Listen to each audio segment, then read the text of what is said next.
الحمد لله وكفى وسلام على عباده الذين اصطفى أما بعد فأعوذ بالله من الشيطان الرجيم بسم الله الرحمن الرحيم الحمد لله رب العالمين الرحمن الرحيم مالك يوم الدين صدق اللہ العظیم۔ میرے محترم دوستوں اور عزیزوں، سورہ فاتحہ جو 7 آیات پر مشتمل ہے، اس میں پہلی آیت کے اندر الحمدللہ رب العالمین، جس کے مفہوم اور معنی کہ تمام تعریفیں اللہ کے لیے ہیں جو تمام جہانوں کا پالنے والا ہے۔ مثال کے طور پر کوئی انسان دنیا میں کوئی چیز بناتا ہے، اس کی تعریف کی جاتی ہے۔ کوئی عالی شان محل ہے، کوئی بنگلہ ہے، کوئی بلڈنگ ہے، اس کو دیکھ کر انسان اس کی تعریف کرتا ہے۔ کوئی بھی چیز ایسی اسے اچھے لگے، اس کی تعریف کرتا ہے، تو اس تعریف جس نے وہ چیز بنائی ہے، دراصل میں تعریف اس کی جاتی ہے۔ تعریف تو کی ہم نے کسی چیز کی، لیکن جس کو اس نے بنایا، اصل یہ ہے کہ بنانے والے کی تعریف ہے۔ اب کائنات کے اندر جتنی چیزیں ہیں، جتنی چیزیں بنی ہوئی ہیں، یہ سب کس کی ہیں میرے بھائیوں؟ اللہ کی بنائی ہوئی ہیں، اللہ کی بنائی۔ پھر اس کی آگے صفت بیان فرمائے رب العالمین، جو تمام جہانوں کا پالنہار ہے، پالنے والا ہے۔ انسانوں کا جہاں ہو، جناتوں کا جہاں ہو، آسمانوں کا جہاں، ستاروں کا جہاں، پہاڑوں کا جہاں، دریاؤں کا جہاں، سمندروں کا جہاں، تمام مخلوق کا جہاں، جو کچھ ہے وہ اللہ کی صفت ہے کہ وہ پالنے والا ہے،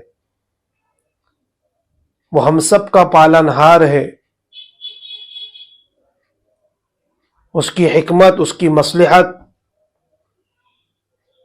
وہ اپنے ارادے سے سب کچھ چلاتا ہے۔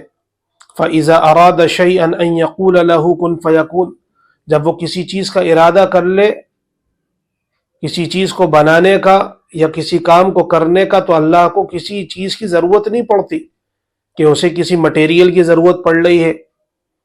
جیسے عام طور پہ ہم کوئی چھوٹا سا گھر بنائیں، کوئی بلڈنگ انسان بناتا ہے، کوئی بھی چیز بناتا ہے، تو اسے ریت کی، گٹی، سیمنٹ، ہر چیز کی ضرورت ہے آج کے زمانے میں۔ اللہ کو کسی چیز کی ضرورت نہیں ہے۔ اللہ کی قدرت دیکھیں آپ، اتنا بڑا آسمان آپ کو جو نظر آ رہا ہے، یہ بادلوں کے اندر، اس کے اندر کوئی پلر نہیں ہے، کوئی فاؤنڈیشن کسی چیز پر یہ ٹکا ہوا نہیں ہے، اس کے نیچے کوئی چیز سپورٹ نہیں دکھے گی۔ آپ مشرق سے مغرب تک، شمال سے جنوب تک، کوئی ایسی چیز نہیں۔ اللہ کی قدرت ہے، اللہ نے تھام کر رکھا ہے اپنی قدرت۔ اللہ کی قدرت کو پہچانے، بس اللہ کہتے ہیں کن ہو جا فیکون، وہ چیز ہو جاتی ہے۔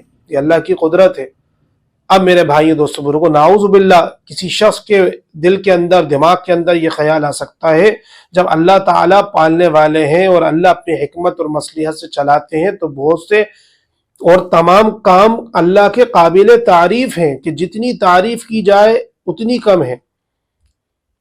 قرآن کریم نے کہا نا، ہم اللہ کی تعریف کو بیان کرنے پہ آئیں اور لکھنے پہ آئیں اور بولنے پہ آئیں تو قلم خشک ہو جائیں گے، سیاہیں سوکھ جائیں گی۔ وَلَوْ أَنَّمَا فِي الْأَرْضِ مِن شَجَرَةٍ أَقْلَامٌ وَالْبَحْرُ يَمُدُّهُ مِن بَعْدِهِ سَبْعَةُ أَبْحُرٍ مَا نَفِدَتْ كَلِمَاتُ اللَّهِ إِنَّ اللَّهَ عَزِيزٌ حَكِيمٌ، کہ تمام دنیا کے جتنے درخت ہیں اس کے قلم بنا لیے جائیں، اور جتنا دنیا کے اندر پانی، سمندر اور تالابوں کے اندر، ان سب کی سیاہی بنائی جائے اور اللہ کی تعریف لکھنے پہ آئے، تو میرے بھائیوں یہ سیاہی سمندر کی ختم ہو جائے گی اور یہ قلم ٹوٹ کے خشک ہو جائیں گے، لیکن اللہ کی تعریف کو بیان نہیں کر سکتے۔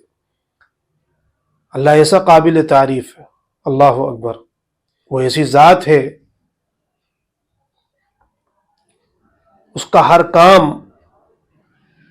کام، اس کا انداز، اس کی حکمتیں، اللہ ہی کے علم کے اندر ہے کب کس کے لیے کیا چیز بہتر ہے، کہ ان سورہ فاتحہ کی ان آیات کے اندر اللہ تعالیٰ کی حکمت، اللہ کی مشیت کو، اللہ کی مصلحت کو سمجھنا ہے۔ اب میری اور آپ کی چھوٹی سی عقل، نعوذ باللہ کسی کی بھی بات آ سکتی ہے، جب تمام تعریف اللہ کے لیے، تو بہت سے دنیا میں ایسے کام ہوتے ہیں کسی پہ ظلم ہو رہا ہے، کسی پہ زیادتی ہو رہی ہے، کسی کے ڈاکہ ڈالا جا رہا ہے، کسی کو ناحق قتل کیا جا رہا ہے، بہت سے ایسے کام ہیں وہ قابل تعریف نہیں ہے. تو آپ کوئی کہے کہ آپ کیسے کہہ سکتے ہیں تمام قابل تعریف ہیں، کہ یہ کام بھی تو ہو رہا ہے اور یہ اللہ کے علم کے اندر ہے. تو میرے بھائیوں دوستو بزرگوں، ہماری چھوٹی سی عقل، ہمارا چھوٹا سا دائرہ، ہم جو ہے اس بات کا کوئی فیصلہ نہیں کر سکتے. صرف ہم اپنی عقل کے مطابق سوچ سکتے ہیں، لیکن اللہ رب العزت جانتے ہیں کہ مثبت پہلو، منفی پہلو، کیا چیز صحیح ہے، کیا چیز غلط ہے، کب کس چیز کو صحیح کرنا، کس چیز کو غلط کرنا. یہ ظاہری طور پر جو ہے ہمیں جو چیز نظر آتی ہے، لیکن اللہ رب العزت کی کیا منشا ہے، اللہ رب العزت اس کے ذریعے سے کیا دکھانا چاہتے ہیں، کیا ظاہر کرنا چاہتے ہیں، آگے اس کے کیا فائدے ہیں، یہ ہمیں پتہ نہیں ہے. مثال کے طور پر کوئی بچہ ہے، اگر اس کے کوئی پھوڑا پھنسی ہو جائے اور ڈاکٹر اس کا علاج کرے، کہیں کا آپریشن کرنا پڑے گا، اب وہ نشتہ لگا رہا ہے، اب وہ چلا رہا ہے اور رو رہا ہے، اور آپ کہو کہ نہیں بڑا ظلم ہو رہا ہے بچے پہ، لیکن آپ کو نہیں معلوم کہ اگر وہ ڈاکٹر اس کا علاج نہیں کرے گا، اس کا آپریشن نہیں کرے گا، اس پہ نشتہ نہیں لگائے گا، تو میرے بھائیوں یہ اس کی زندگی کے لیے نقصان دہ بن جائے گا. اس کی زندگی اور اس کی صحت کے لیے جو ہے فائدہ یہ ہے، نفع بخش یہ ہے کہ وہ اس کا علاج کرے، اس کو نشتہ لگائے، اس کا آپریشن کرے، اس چیز کو وہ جڑ سے ختم کرے. اب وہ تو بچہ چیخ رہا ہے اور چلا رہا ہے، اور آپ کو یہ لگ رہا ہے کہ یہ بچے پہ ظلم کر رہا ہے، زیادتی کر رہا ہے، لیکن اس علاج کے اندر جتنی تکلیفیں ہو رہی ہیں، وہ ڈاکٹر جو بھی اس وقت علاج کر رہے ہیں اس کے لیے وہی فائدہ مند ہے. یہ ایک مثال ہے میرے بھائیوں دوستوں بزرگوں. تو اللہ رب العزت کی ربوبیت، اللہ کی قدرت، اللہ کی حکمت، مصلحت میرے بھائیوں، اور اللہ کی مشیت کسی فائدے سے خالی نہیں ہے. بس اللہ تعالیٰ کبھی کبھی اپنے نیک بندوں پر یہ چیز ظاہر کر دیتے ہیں، کبھی کبھی اللہ پاک اپنے نیک بندوں پہ یہ چیز ظاہر کرتے ہیں. مثال کے طور پر امام راضی رحمۃ اللہ علیہ، جن کی تفسیر کبیر بڑی مشہور ہے، ان کا ایک واقعہ لکھا کہ ایک موقع پر میں دجلہ بغداد، جو بغداد کے کنارے پر ہے، اس پر چلا جا رہا تھا. کنارے پہ چلتا جا رہا اور یہ سوچ رہا تھا کیسی اللہ کی قدرت ہے، اللہ کا کیسا نظام ہے دنیا میں. اللہ تعالیٰ نے کوئی چیز بغیر مقصد کے پیدا نہیں کی، اور کوئی چیز بغیر مقصد کے حرکت نہیں کر سکتی. کسی نہ کسی، کوئی جانور ہے، کوئی کیڑا ہے، کوئی دریا ہے، کوئی درخت ہے، ہر چیز جو بھی حرکت کر رہی ہے دنیا کے اندر، ایک پتا بھی اگر حرکت کرتا ہے اور ہلتا ہے تو اس میں بھی اللہ کی کوئی حکمت ہے، کوئی منشا ہے.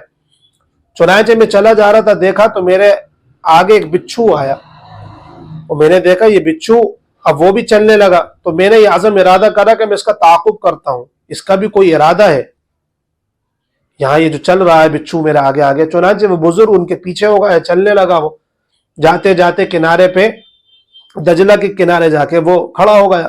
میں بھی وہاں کھڑا ہوا دیکھنے لگا. تو دیکھتا ہوں کہ کچھوا آتا ہے اور بالکل اسی جگہ جہاں وہ بچھو تھا وہ کنارے سے لگ جاتا ہے، اور یہ بچھو اس کی پیٹھ پہ جو جا کے بیٹھتا ہے. اب میں نے پکا ارادہ تو کر ہی لیا تھا. اب وہ بچھو جو ہے اس کی پیٹھ پہ آیا اور وہ سوار ہو گئے دونوں. تو میں نے بھی ایک چھوٹی سی کشتی لی، میں بھی ان کے پیچھے تعاقب کرا، ان کا پیچھا کرا کہ دیکھتا ہوں یہ جاتا کہاں ہے بچھو. اب وہ دریا سے تیرتا ہوا، ادھر ادھر ہوتا ہوا، اور ادھر سے ادھر جو ہے گھومتا پھرتا ہوا دریا کے اس کنارے پر پہنچتا ہے، اور بالکل کنارے سے لگ جاتا ہے. وہ بچھو جو ہے واپس کنارے پر آتا ہے، جنگل کے دریا کے اس کنارے سے اس کنارے پر. اب میں نے ارادہ تو کر ہی لیا تھا، چنانچہ میں نے اپنی کشتی کھڑی کری، اس کو باندھا، اور میں بھی پیچھے پیچھے ہو لیا. اب وہ ادھر ادھر جانے لگا. میں نے کہا دیکھتا ہوں یہ جاتا کہاں ہے. دیکھا تو میں دیکھا کہ ایک آدمی سو رہا ہے. اب میں نے سوچا کہ اتنی دور سے سفر کر کے آیا ہے، ہو سکتا ہے اس کو نقصان پہنچائے گا، ڈسے گا. جیسی میں قریب جاتا ہوں اس آدمی کے، دیکھا تو ایک سانپ جو ہے فن پھیلایا ہوا کھڑا ہوا ہے. اب جیسی بچھو نے اس سانپ کو دیکھا، فوراً اس کے اوپر حملہ کرا تیزی سے. تو سانپ کے تو تیور بدل گئے، وہ بالکل جو ہے گر پڑ گیا. تو میرے بھائیوں دوستو، یہ سونے والے شخص کو یہ ماجرا معلوم نہیں ہے، یہ شخص کو معلوم نہیں ہے. اب جیسی اس کی آنکھ کھلی تو وہ دیکھتا ہے بچھو، تو اب اس کو اٹھا کے مارنے لگا پتھر سے کہ یہ کہیں مجھے نقصان نہیں پہنچا دے، جو شخص سو رہا تھا. فوراً انہوں نے اس کا ہاتھ پکڑا, نہیں یہ تمہارا محسن ہے, اس نے تمہاری جان بچائی, اللہ تبارک و تعالیٰ نے تمہاری جان بچانے کے لیے اس کو بہت دور سے بھیجا ہے, ورنہ یہ سانپ تمہیں آج جو ہے مارتا, تمہاری زندگی ختم ہو جاتی, تمہیں ڈس لیتا, لیکن اس سانپ سے تمہاری جان بچائی ہے. میرے بھائیوں دوستو بزرگوں, امام راضی رحمۃ اللہ علیہ وہ اللہ والے بزرگ فرماتے ہیں, اس وقت میں نے خیال میں آیا بے شک اللہ رب العزت رب العالمین تو ہی ہے, تمام تعریفیں تیرے لیے ہیں, تمام تعریفیں تیرے ہی لیے ہیں, تیرے ہر کام حکمت سے خالی نہیں ہے, مصلحت سے خالی نہیں ہے, کہ ہم ظاہر میں کیا دیکھ رہے ہیں, کیا سوچ رہے ہیں کہ یہ شخص سمجھ رہا ہے سونے والا کہ جو ہے یہ بچھو مجھے نقصان پہنچائے گا, لیکن تمہیں نہیں معلوم کہ یہ بچھو تمہاری زندگی کے لیے فائدہ مند بن کے آیا ہے, تمہیں نقصان سے بچانے کے لیے آیا ہے, تمہارے لیے زندگی لے کر آیا ہے, اللہ رب العزت نے اپنی قدرت سے پہنچایا. اللہ اکبر. میرے بھائیوں دوستو بزرگوں, اللہ رب العزت چاہتے تو کسی بھی طریقے سے بچا سکتے تھے اس جنگل کے اندر, لیکن اللہ تبارک و تعالی اپنے نیک بندے کو یہ دکھانا چاہتے ہیں اور اس سے مجاہدہ کروانا چاہتے ہیں, ورنہ اللہ رب العزت کے لیے کوئی کام مشکل نہیں ہے. اس سوتے ہوئے انسان کو اللہ جگہ دیتے, یا وہیں جو ہے اس سانپ کو کسی بھی ذریعے سے اللہ تعالیٰ مروا دیتے, یا وہ سانپ وہاں موجود نہیں ہوتا ہے, یہ اللہ کی قدرت ہے. لیکن اللہ رب العزت امام راضی رحمۃ اللہ علیہ کو اپنی قدرت کا مظاہرہ کرانا چاہتے تھے. اللہ اکبر. یہ اللہ والے ہوتے ہیں, یہ اللہ والے ہوتے ہیں جن پہ نظر ہوتی ہے, اللہ پر جن کی نظر ہوتی ہے, جو اللہ کی معرفت کے ساتھ زندگی گزارتے ہیں اور اللہ کی قدرت کو سامنے رکھ کر غور و فکر کرتے ہیں, تدبر و تفکر کرتے ہیں.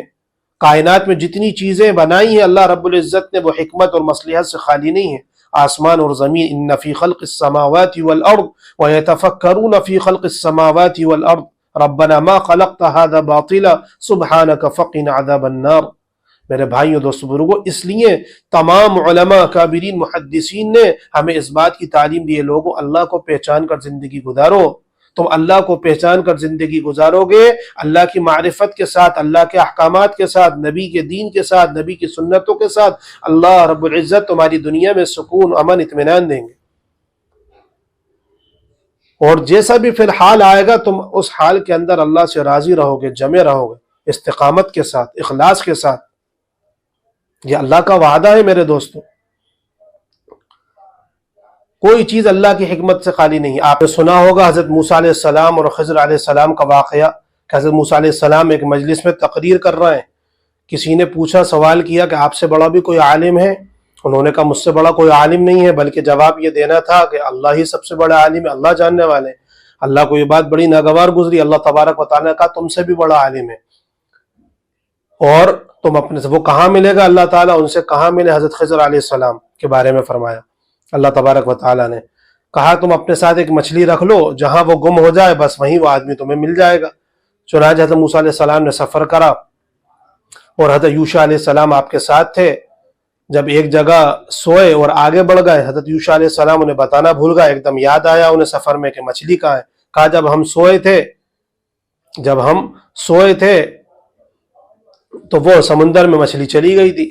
کہا اسی کی تو تلاش تھی, اسی کی تلاش تھی. چنانچہ پیچھے آئے واپس, تو وہاں حضرت خضر علیہ السلام سے ملاقات ہوئی.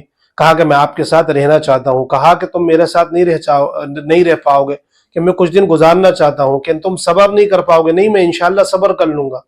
بہرحال ضد کری, حضرت موسیٰ علیہ السلام ان کے ساتھ ہو گئے. کہا کہ شرط یہ ہے کہ میں جو بھی کام کروں سوال مت کرنا, کوئی چیز پوچھنا مت. کہا ٹھیک ہے.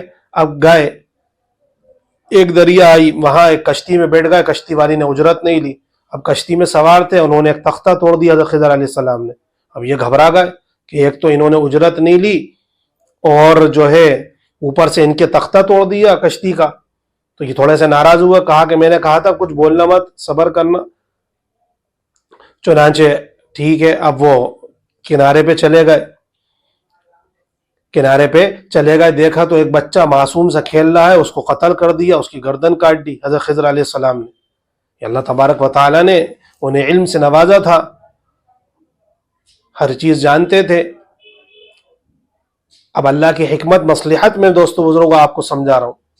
آپ دیکھیے ظاہر میں تو کیا چیز نظر آ رہی ہے کہ غریب مسکین ہے, ایک تو پیسے فری میں چھوڑ رہا ہے, پیسے نہیں لیے. حضرت خضر علیہ السلام ان کی وہ توڑ لا. حضرت موسیٰ علیہ السلام ناراض ہوئے. پھر ایک نابالغ بچے کو, معصوم بچے کو قتل کر دیا انہوں نے.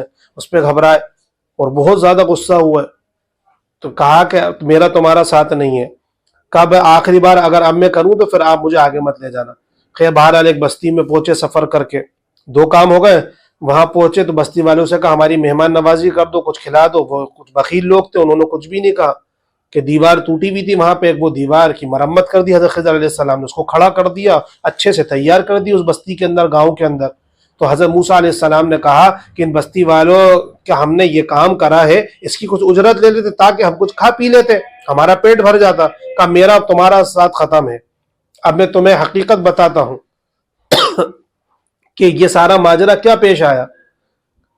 کہا کہ جو میں نے تختہ توڑا تھا, جس جگہ وہ جا رہی تھی جس شہر کے اندر, وہاں ایک بادشاہ ہے جو کشتیوں پہ قبضہ کر لیتا تھا, جو اچھی کشتی ہوتی تھی اس پہ قبضہ کر لیتا. باہر میں نے اس لیے توڑا کہ اس پہ عیب لگا دیا. وہ غریب مسکین لوگ ہوتے ہیں, اب میں نے اس میں عیب ظاہر کر دیا تو وہ بادشاہ اس کشتی پہ ہاتھ نہیں رکھے گا, اس کو قبضہ نہیں کرے گا. پہلی چیز. دوسری چیز کہ یہ بچہ بڑے ہو کر کفر اور شرک میں مبتلا ہوتا ہے. اس کے ماں باپ بڑے نیک مسلمان ہیں, نمازی ہیں پکے, کہ اللہ تبارک و تعالیٰ چاہتے تھے ایسا نہیں کہ یہ بڑے ہو کے اپنے ماں باپ کو بھی جو ہے نافرمانی پہ مبتلا کر دے. تو اللہ تبارک و تعالیٰ نے کا حکم تھا کہ اس بچے کو قتل کرو, مارو, اور ان کی ماں باپ کو دوسرا بچہ دے دو, اس کا نعم البدل نیک بچہ دے دو. اللہ اکبر. تیسری کہ جو تم کہہ رہے ہو کہ میں نے دیوار کھڑی کری ہے, اس میں ایک یتیم بچوں کا خزانہ ہے. اگر یہ دیوار گر جاتی تو یہ لوگ ان کے مال پہ قبضہ کر لیتے, کھا کے ختم کر دیتے. اس لیے میں نے اس کی مرمت کر دی, یہاں اس کی کوئی چیز نظر نہیں آئے گی. جب یہ بچے بڑے ہوں گے تو اپنا خزانہ نکال کر اچھے کاموں میں استعمال کر لیں گے.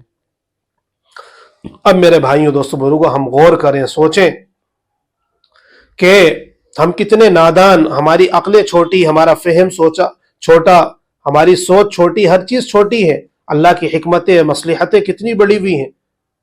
کوئی غم, کوئی صدمہ, کوئی رنج, انسان شکوے شکایت کرنے لگتا ہے. وَلَنَبْلُوَنَّكُمْ بِشَيْءٍ مِّنَ الْخَوْفِ وَالْجُوعِ وَنَقْصٍ مِّنَ الْأَمْوَالِ وَالْأَنفُسِ وَالثَّمَرَاتِ وَبَشِّرِ الصَّابِرِينَ. تم ضرور بالضرور آزمائے جاؤ گے, کبھی خوف سے دشمن کے, کبھی ڈر سے, اور کبھی جو ہے جانوں کی کمی سے, کبھی جو ہے دشمنوں کے خوف سے, کبھی بھوک سے, کبھی مال کی کمی سے, کبھی رشتہ داروں کے چلے جانے سے دنیا سے, تمہارے اعزہ و اقارب, تمہارے گھر والے, ہر چیز سے ہم تمہیں آزمائے جائیں گے. لیکن سب پکا سچا ایمان والا مومن وہی ہے جو اللہ کی حکمت اور مصلحت پہ راضی ہو اور صبر کے ساتھ زندگی گزارے, اپنا معاملہ اللہ کے حوالے کر دے. پھر اللہ رب العزت اپنی قدرت سے, اپنی حکمت سے, اپنی مصلحت سے, اپنی مشیت سے وہ کام کر دیں گے جو انسان کے گمان میں نہیں ہوتا, تصور میں نہیں ہوتا. اللہ رب العزت مجھے اور آپ کو جو ہے دین کی سمجھ عطا فرمائے. وآخر دعوانا ان الحمد للہ رب العالمین.